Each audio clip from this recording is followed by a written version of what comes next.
In just 8 years, one man doubled the size of an empire that had taken his ancestors over a century and a half to build. He overthrew his own father. He hunted down and executed his own brothers and nephews. He crushed the Persian Empire in a single afternoon.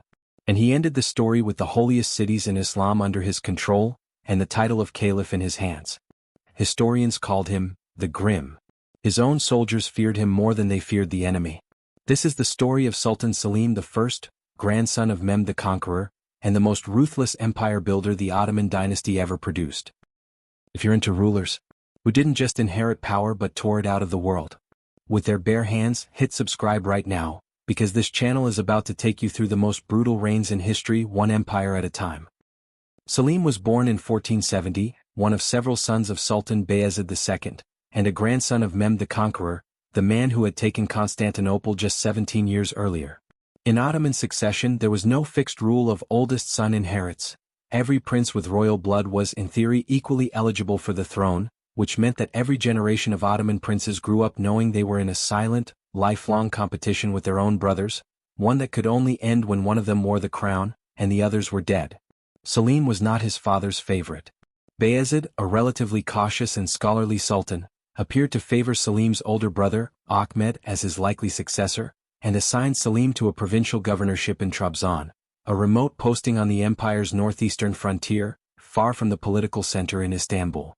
For most princes, a distant governorship was a way of being quietly sidelined. For Selim it became something else entirely, a training ground. Positioned on the frontier facing the rising Safavid Persian Empire, Selim spent years directly confronting one of the most dangerous new threats to Ottoman power, gaining battlefield experience and military credibility that his more comfortable, centrally based brothers simply didn't have. To understand why Selim became who he became, you need to understand the threat he was watching grow just across his own border. A new Persian empire had emerged under a young, charismatic religious leader named Shah Ismail, founder of the Safavid dynasty. Ismail wasn't just building a rival empire, he was leading a religious movement, an aggressive, missionary form of Shia Islam that spread rapidly through Persia and began attracting converts and sympathizers inside Ottoman territory itself, particularly among Turkic tribes in Anatolia who saw Ismail as something close to a messianic figure.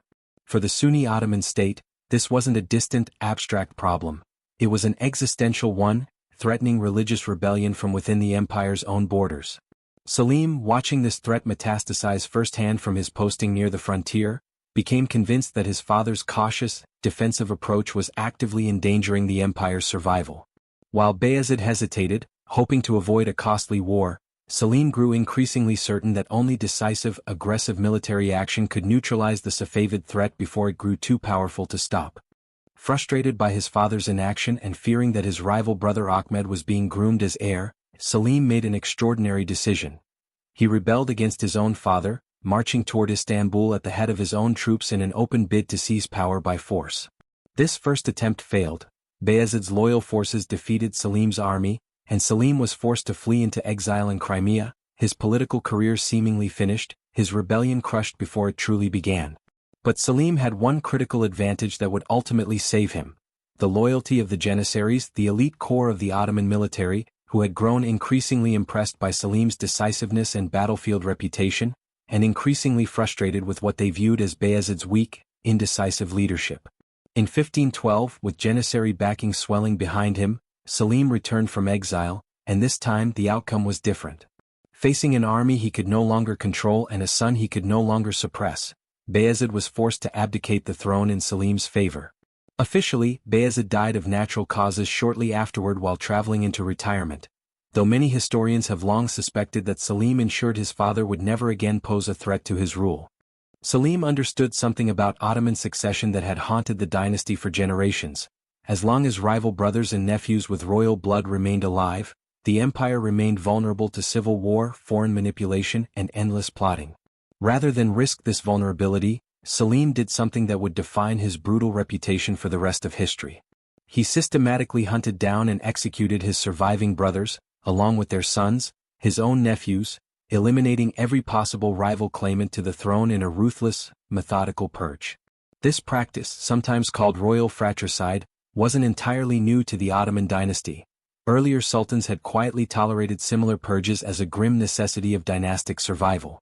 But Selim executed it with such speed, thoroughness and cold efficiency that it cemented his nickname for the rest of history.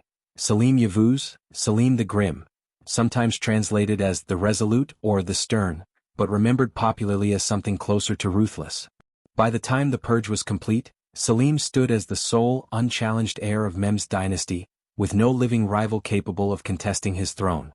The empire would be his and his alone. With his throne secured, Selim turned immediately to the threat that had shaped his entire worldview, Shah Ismail and the Safavid Empire.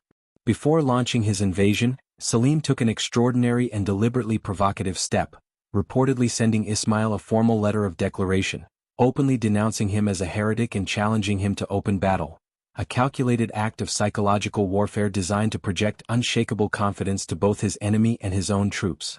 In 1514, Selim marched a massive army deep into Safavid territory, employing a scorched-earth strategy along the way to deny Ismail's forces supplies and local support. The campaign was grueling, long marches across difficult terrain, stretched supply lines, and growing unrest among Ottoman troops unused to fighting so far from home. But Selim pressed forward with the same relentless determination that had defined his entire rise to power, eventually meeting Ismail's army on the plain of Chaldiran, setting the stage for one of the most consequential battles in the history of the Islamic world. The Battle of Chaldiran, fought in August 1514, pitted two very different military traditions against each other. Shah Ismail's Safavid army relied heavily on elite cavalry, fierce, disciplined warriors renowned for their ferocity in close combat, following a military tradition that had served Persian empires for centuries.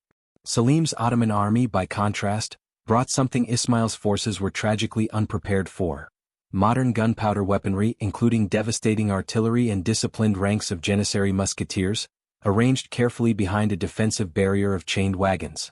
When Ismail's cavalry launched its traditional courageous charge, they rode directly into a wall of cannon fire and coordinated musket volleys, a devastating mismatch between old and new warfare that Ismail's forces simply couldn't overcome despite their bravery.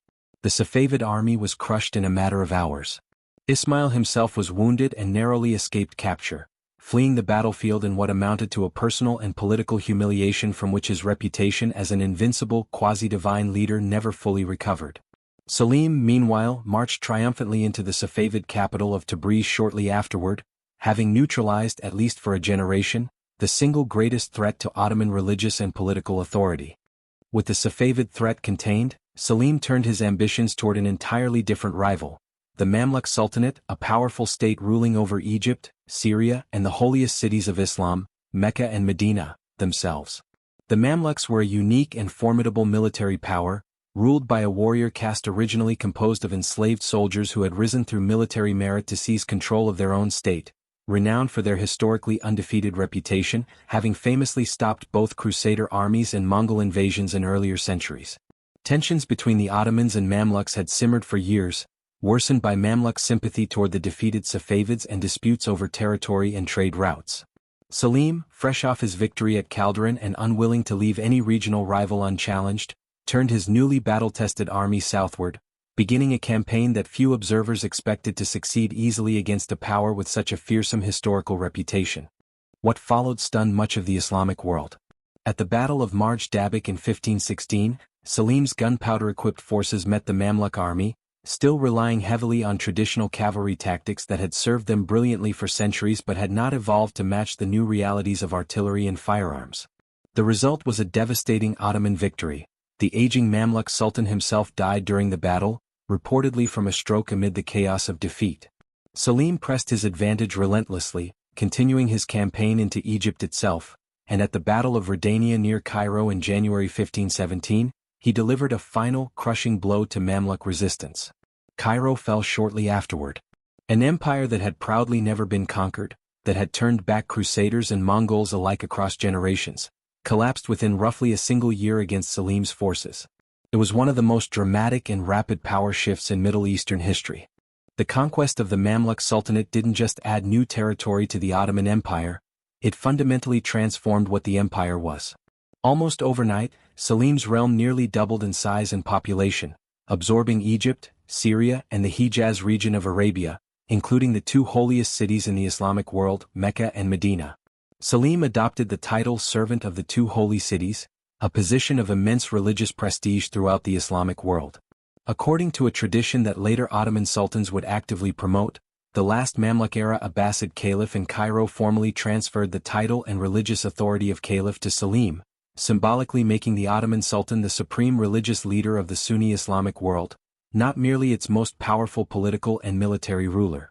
Historians continue to debate exactly how formal or immediate this transfer of authority actually was, but its long-term political impact was undeniable.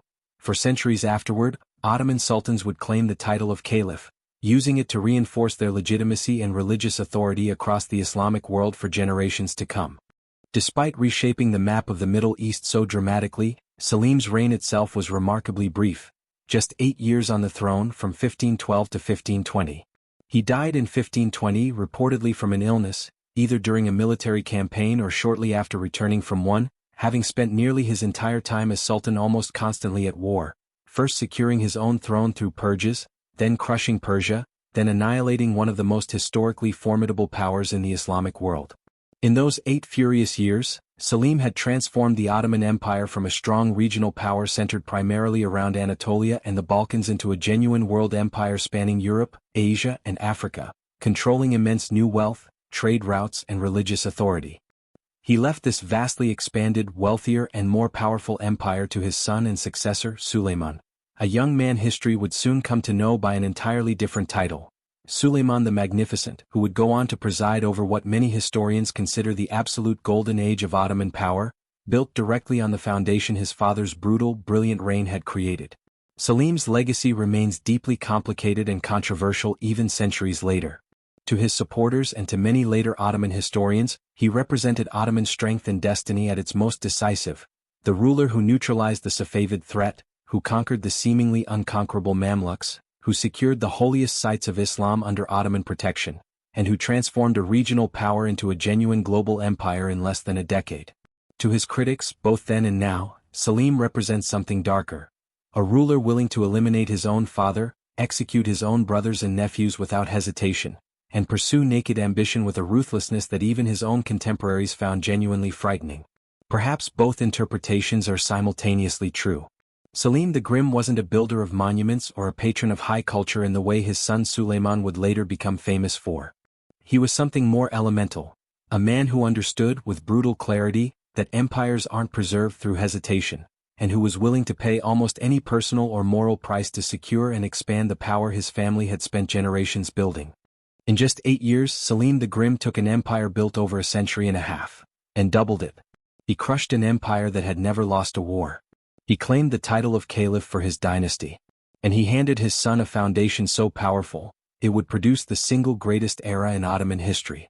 If you want to see what his son built on top of this foundation, subscribe and hit the bell, because next time, we're covering the Sultan history remembers as Suleiman the Magnificent.